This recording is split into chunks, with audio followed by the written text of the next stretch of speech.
কিছুদিন আগে আইপ্যাকের কর্ণধার প্রতীক জৈনের বাড়ি এবং সংস্থার অফিসে হানা দেয় এনফোর্সমেন্ট ডিরেক্টরেট বা ইডি। আর ইডি রেডের খবর পেয়ে সেখানে পৌঁছে যান তৃণমূল নেত্রী তথা মুখ্যমন্ত্রী মমতা ব্যানার্জি।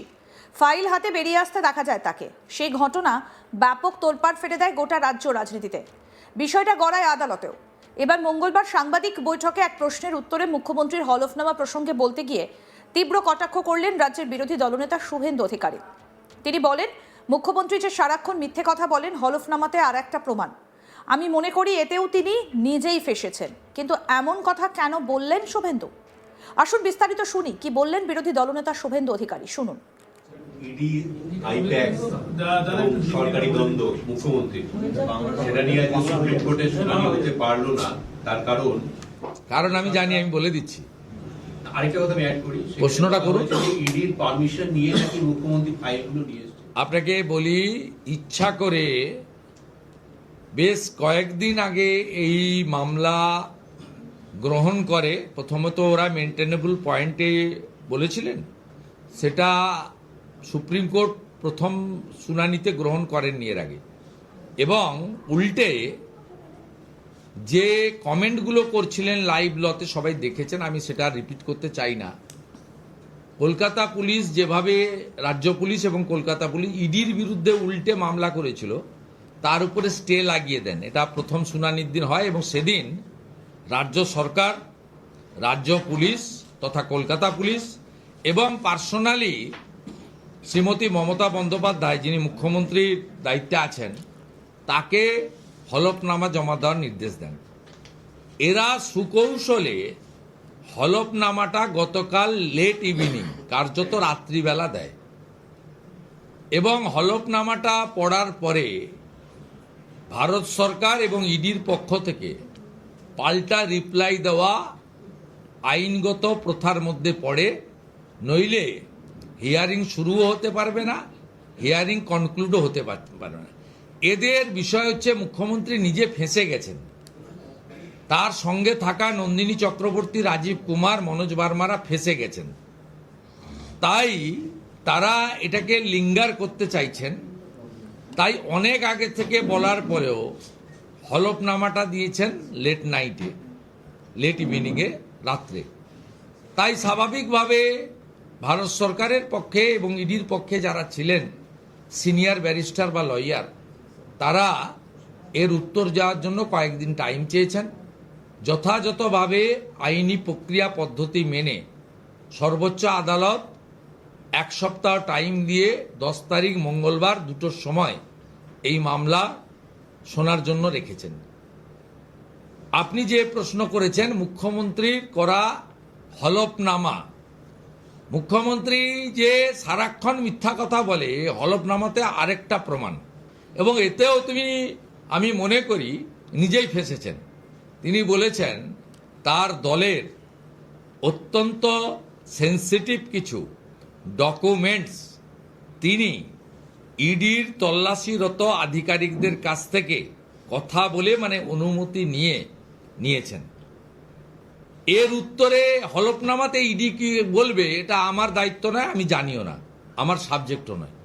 কিন্তু আমরা সেদিন মুখ্যমন্ত্রীকে হাতে ফাইল নেওয়া অবস্থায় যুদ্ধ জয়ের ভঙ্গিতে যে প্রেস কনফারেন্স করতে লাইভে দেখেছি, তাতে উনি কিন্তু অনুমতি নিয়েছেন এ কথা একবারও বলেননি। একবার চালিয়ে দেখবেন। শুনলেন তো কি বলেছেন শুভেন্দু অধিকারী। প্রসঙ্গত আইপ্যাকের কর্ণধার প্রতীক জৈনের বাড়ি এবং সংস্থার অফিসে ইডির হানার সময় সেখানে পৌঁছে গিয়েছিলেন মমতা ব্যানার্জি। একটা সবুজ ফাইল হাতে বেরিয়ে আসতে দেখা গিয়েছিল তাকে। সেই ঘটনায় রীতিমতো শোরগোল ফেলে দিয়েছিল রাজ্য রাজনীতির অলিন্দে। কি বলেছিলেন সেই সময় মমতা বন্দ্যোপাধ্যায়, আসুন একবার আপনাদের শোনাই। ইলেকশনে ইনক্লুডিং এসআইআর আমাদের কাজ চলছে মানুষকে সাহায্য করবার জন্য। সেগুলো সব ওরা ফরেন্সিক টিম নিয়ে এসে সকাল থেকে ট্রান্সফার করেছে। আমি মনে করি এটা ক্রাইম। একটা পার্টি অফিসে, এটা প্রাইভেট অর্গানাইজেশন নয়। আপনারা সবাই জানেন আইপ্যাক আমাদের অল ইন্ডিয়া তৃণমূল কংগ্রেসের, এটা আমাদের অথরাইজড টিম। এবং সেই অথরাইজ টিমের কাছ থেকে সব কাগজ ছিনিয়ে নেওয়া, সব লুট করা এবং কাগজ টেবিলগুলো পুরো ফাঁকা পড়ে রয়েছে। তার মানে সব কাগজপত্র এবার বলুন আবার নতুন করে তৈরি করতে গেলে ইলেকশন তো পেরিয়ে যাবে। এটা কি ওদের ঠিক হয়েছে? আপনাদের যদি কারো অফিসে ঢুকে, বিশেষ করে আমরা রেজিস্টার্ড পলিটিক্যাল পার্টি, আমরা ইনকাম ট্যাক্স দিই, আমাদের ইলেক্টেড মেম্বার্স আছে, আমাদের অডিট হয়। যদি কোনো প্রয়োজন থাকতো ইডি, তারা ইনকাম ট্যাক্স থেকে কাগজ দিতেই পারতো। ইলেকশন আসলে ইনকাম ট্যাক্স নোটিশ পাঠায়, বিজেপিকে তো নোটিশ পাঠায় না। ডাকাত ওরা সবচেয়ে বড় criminal, money power, muscle power, killer of democracy. SIR এর নামে they have deleted more than 1.5 million. Even they gave notice to Omar Tushek. अगर आप हमारे साथ लड़ने नहीं सकते हैं तो आप क्यों हम बंगाल में आते हैं? आप हिम्मत से काम लो, आप लोकतंत्र पुलिस प्रोसेस में जीतो।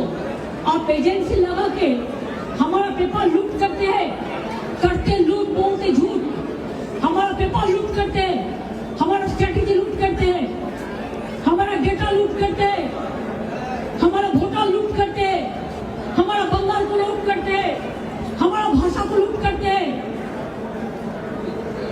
क्या है आप लोगों को लिए भविष्य? इससे और भी खराब हो। जितना भी सीट आपको मिलना चाहिए था, इससे तो अब जीरो में आ जाएगा। I am sorry mister Amit Shah and mister prime minister, please control your home minister. কিছুদিন আগে আইপ্যাকের কর্ণধার প্রতীক জৈনের বাড়ি এবং সংস্থার অফিসে হানা দেয় এনফোর্সমেন্ট ডিরেক্টরেট বা ইডি। আর ইডি রেডের খবর পেয়ে সেখানে পৌঁছে যান তৃণমূল নেত্রী তথা মুখ্যমন্ত্রী মমতা ব্যানার্জি। ফাইল হাতে বেরিয়ে আসতে দেখা যায় তাকে। সেই ঘটনা ব্যাপক তোলপাড় ফেলে দেয় গোটা রাজ্য রাজনীতিতে। বিষয়টা আদালতেও গড়ায়। মঙ্গলবার সাংবাদিক বৈঠকে এক প্রশ্নের উত্তরে মুখ্যমন্ত্রীর হলফনামা প্রসঙ্গে বলতে গিয়ে তীব্র কটাক্ষ করেছেন রাজ্যের বিরোধী দলনেতা শুভেন্দু অধিকারী। শুভেন্দু বলেন, মুখ্যমন্ত্রী যে সারাক্ষণ মিথ্যে কথা বলেন, হলফনামাতে আর একটা প্রমাণ। আমি মনে করি এতেও তিনি নিজেই ফেসেছেন। কিন্তু এমন কথা কেন বললেন শুভেন্দু? আসুন কি বলেছেন শুভেন্দু অধিকারী আরেকবার শোনাই আপনাদের। ইডি, আইপ্যাক্স এবং সরকারি দ্বন্দ্ব মুখ্যমন্ত্রী, সেটা নিয়ে আজকে সুপ্রিম কোর্টে শুনানি হতে পারলো না। তার কারণ আমি জানি, আমি বলে দিচ্ছি। আরেকটা কথা আমি অ্যাড করি, প্রশ্নটা করুন। ইডির পারমিশন নিয়ে নাকি মুখ্যমন্ত্রী ফাইলগুলো নিয়ে এসেছে। আপনাকে বলি, ইচ্ছা করে বেশ কয়েকদিন আগে এই মামলা গ্রহণ করে। প্রথমত ওরা মেনটেনেবল পয়েন্টে বলেছিলেন, সেটা সুপ্রিম কোর্ট প্রথম শুনানিতে গ্রহণ করেননি এর আগে। আরও আপডেট পেতে দেখতে থাকুন আজ তাক বাংলা, সাবস্ক্রাইব করুন।